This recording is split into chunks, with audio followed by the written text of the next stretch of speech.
एक गांव में दो भाई रहते थे। बड़ा भाई अमीर था, उसके पास किसी बात की कमी नहीं थी। छोटा भाई गरीब था, मेहनत मजदूरी करके पेट पालता था। एक दिन दोनों भाइयों के बीच में बहस होने लगी। बड़े भाई ने कहा, भले का भला नहीं होता। आज की दुनिया में भले को भीख भी नहीं मिलती, क्यों इसीलिए दूसरे का चाहे बुरा ही क्यों ना हो, अपने भले की बात पहले सोचनी चाहिए। छोटे ने कहा, नहीं भैया, दुख औरों को हो, ऐसे में अपना भला कैसे हो सकता है। बड़े ने कहा, चल हम गांव में लोगों से पूछ लेते हैं। तेरी बात सही निकली तो मेरे पास जितना धन है वो सारा तेरा। तेरी बात सही निकली तो मेरा पास जितना धन है वो सब तेरा। छोटे ने कहा, ठीक है चले, और दोनों गांव में जाने लगे। गांव में पहुंचकर एक से पूछा, दो से पूछा, तीन से पूछा। सभी लोग यही कहने लगे कि आजकल भलाई का जमाना ही नहीं रहा।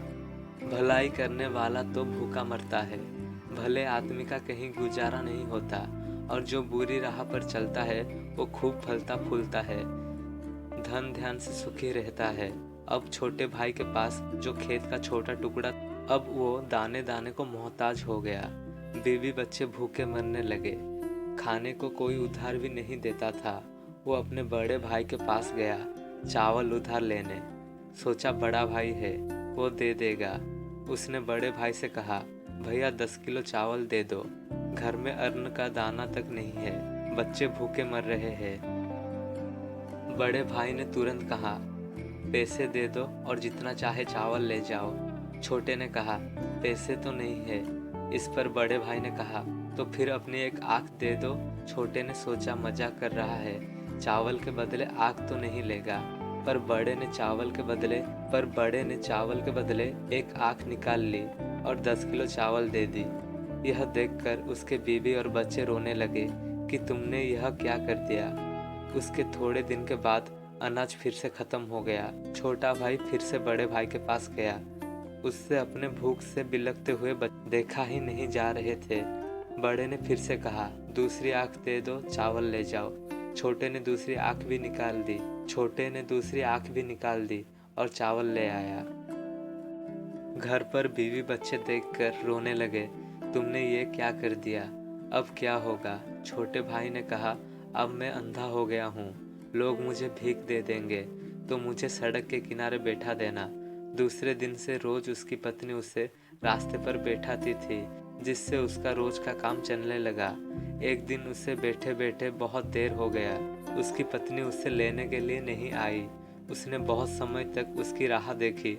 फिर जब बहुत रात हो गई तो वो अपने घर की तरफ चल दिया, पर ना दिखने के कारण वो रास्ता भटक गया। आखिर उसने सोचा, अब तो यहीं बैठकर ही रात गुजार लेता हूँ, और आगे चला तो रास्ता भूल जाऊंगा। वो एक पेड़ के नीचे बैठ गया। कुछ समय के बाद एक पेड़ से आवाज आने लगी और एक तूफान सा आया। दरअसल ये भूत थे, और वो चार थे। चारों में से एक उनका सरदार था। वो चारों भूत 1 महीने भर लोगों को सताते थे, और 1 महीने में एक दिन इसी पेड़ पर सरदार सबका हिसाब किताब करता था। आज वही हिसाब किताब करने वाला दिन था। सरदार ने पूछा, हाँ भाई, तुम लोगों ने क्या क्या किया। सरदार ने पूछा, हाँ भाई, तुम लोगों ने क्या क्या किया, एक एक करके बताओ। पहला भूत बोला, एक गांव में 2 भाई थे, भले बुरे का तर्क हुआ। दोनों ने बाजी रखी, छोटा भाई हार गया, मैंने उसे अंधा बना दिया। सरदार बोला, बहुत खूब, अब अंधा ही बना रहेगा। वो क्या जाने कि इस पेड़ की तली की ओस लगाने से उसकी आंखें ठीक हो सकती है। दूसरा भूत बोला, मैंने रामनगर के जिले के सारे नदी नाले झरने तालाब कुएं सब कुछ सुखा दिया है। पानी के लिए हाहाकार मच गया है, कई कोस तक पानी नहीं है, सब यूं ही तड़प तड़प कर मर जाएंगे। भूतों का सरदार बोला, बहुत खूब, प्यास से मरे सब। वो पहाड़ के तले से 7 मिट्टी की परतें हटा देने से पानी फिर आ सकता है।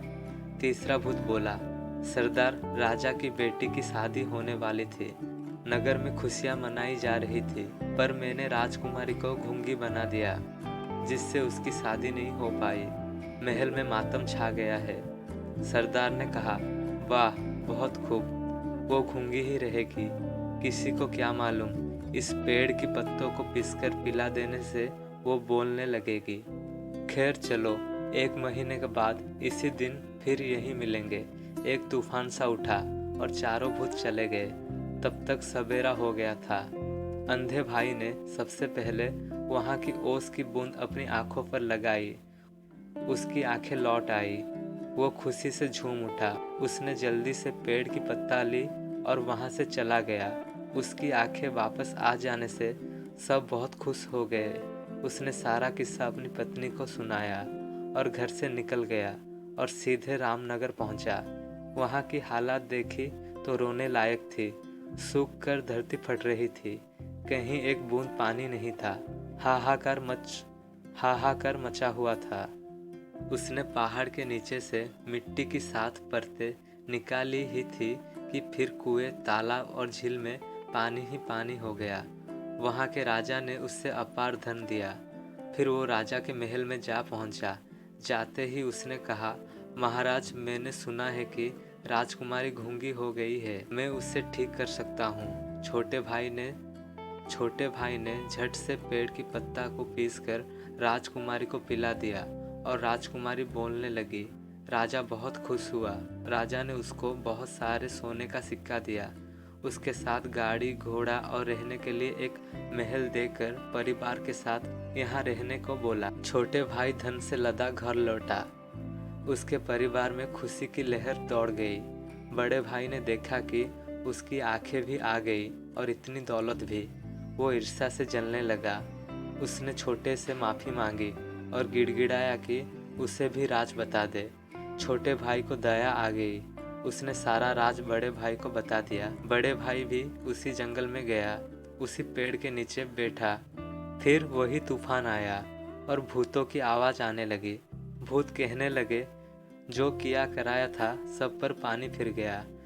जरूर किसी ने अपना भेद सुन लिया। तभी बड़े भाई ने सोचा कि अगर मैं मेरा भाई का नाम इनको बता दूंगा तो ये भूत मेरे भाई को मार देंगे और उसका सारा धन, गाड़ी, घोड़ा और महल मेरा हो जाएगा। ये बात सोचकर बड़े भाई ने भूतों के सरदार से बोला कि हाँ, मैं जानता हूँ कौन तुम्हारे भेद सुन लिया। और भूतों ने जब बड़े भाई को पेड़ के नीचे छुपा हुआ उनका बात सुनता देख पेड़ से उतरकर उसका गला घोंटकर मार दिया और बड़ा भाई वहीं मर गया। दोस्तों, हमें इस कहानी से ये सीखने को मिलता है कि भला करने वालों के साथ बुरा नहीं होता है। मनुष्य को हमेशा संतुष्ट होना चाहिए। जो ज़्यादा लालच करता है उसका हाल बड़े भाई के समान होता है। अगर आपको ये कहानी पसंद आई होगी तो हमारे चैनल को सब्सक्राइब कर दीजिए और लाइक, कमेंट और शेयर भी कीजिए।